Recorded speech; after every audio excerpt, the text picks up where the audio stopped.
Meta and Google lost billions in market value in just 48 hours.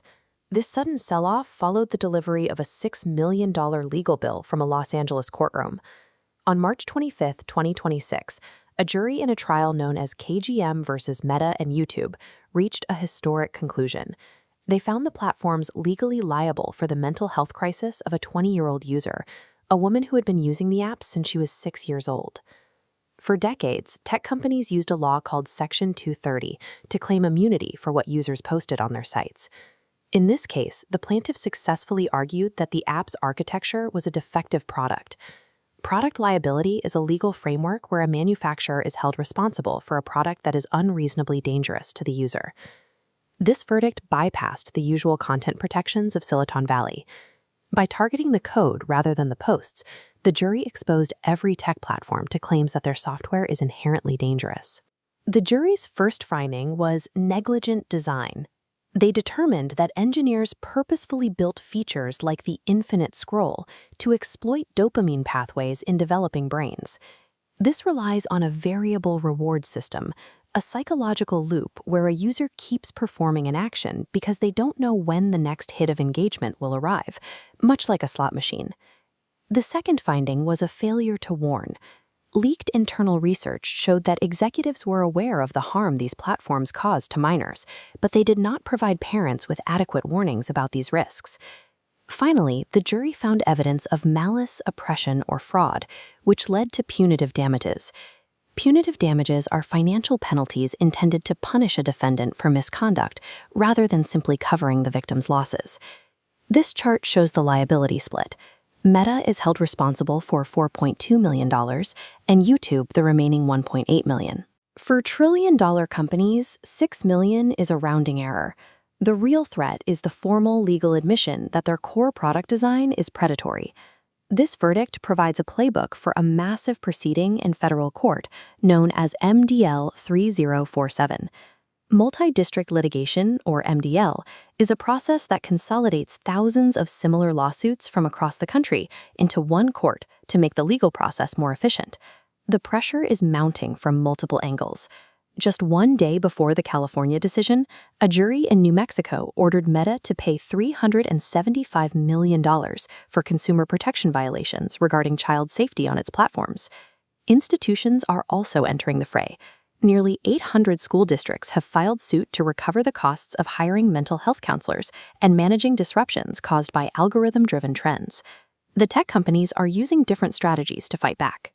Meta argues that mental health is a complex issue with many causes, while TikTok claims it is an entertainment app rather than a social network, and YouTube maintains it is a neutral repository for video content.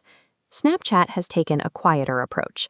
They have been settling individual cases early, a move legal experts say is designed to prevent their CEO from being forced to testify in open court.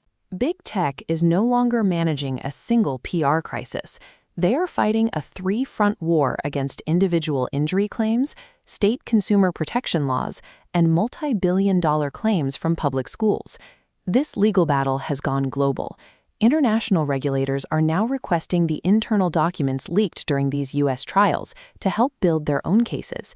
In Europe, the Digital Services Act is being used to target dark patterns, design tricks that manipulate users into spending more time on an app. This follows a landmark UK precedent, where a coroner's court held tech companies responsible for the death of 14-year-old Molly Russell. Australia has taken the most direct route. They have implemented a total legislative ban on social media for children under the age of 16, bypassing the courtroom entirely. These combined legal actions are defining a new line for what is allowed in app design. This table shows the features currently targeted as defective: infinite scroll, algorithmic feeds, beauty filters, and late-night push notifications. The global conversation is no longer about whether these apps are addictive. Governments are now focused on how to punish companies for using these specific design choices. Investors are reacting to what they call precedent risk. Precedent risk is the danger that one legal victory creates a roadmap that allows thousands of other plaintiffs to win similar cases, potentially leading to hundreds of billions in total settlements. Tech companies face a difficult conflict. They cannot fix the addiction problem without turning off the algorithmic recommendations that keep users on the app and drive their advertising revenue. Meta and Google are preparing for a long defense. They will appeal the California verdict, likely dragging this case through the court system until it reaches a final showdown at the Supreme Court around 2030. They are not spending years in court to save $6 million. They are fighting to prevent the legal dismantling of the engagement engine that powers their entire business. These lawsuits are accelerating the rise of the Splinteret. The Splinteret describes a global web that is breaking apart into regional zones, where your experience on an app is determined by your local laws. This map shows the emerging borders. Europe is enforcing strict safety standards. Australia has a total ban for minors, and the US is becoming a patchwork of different state-level safety laws. Regulators are now proposing a new blueprint for social media design.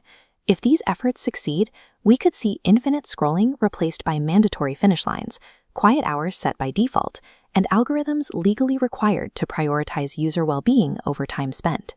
The authority to design the internet is becoming a negotiation between Silicon Valley and the courts. For the first time, a Los Angeles jury has proven that a local courtroom can have more influence over the user experience than a tech company's headquarters. To see more of the science behind the tech that shapes our world, like this video and subscribe to KYC AI Labs. Thanks for watching.